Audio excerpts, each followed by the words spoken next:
साबिक वजीर आजम नवाज शरीफ का दौरा यूरोप। नवाज शरीफ किस किस मुल्क में जाएंगे, अहम तफसीलात सामने आने लगी।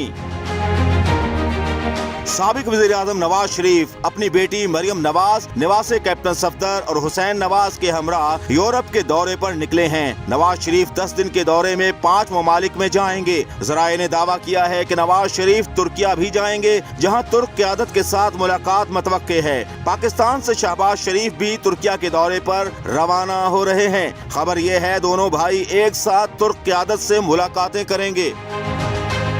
दूसरी तरफ जराए का कहना है कि नवाज शरीफ सिफारती पासपोर्ट मिलने के बाद बरतानिया में अपने कयाम को कानूनी जवाज देने के लिए यूरोप रवाना हुए। यूरोप से वापसी के बाद नवाज शरीफ 6 माह तक बरतानिया में मजीद कयाम कर सकेंगे। नवाज शरीफ का लंदन में 3 साल कयाम के दौरान बरतानिया से पहला इंटरनेशनल सफर है।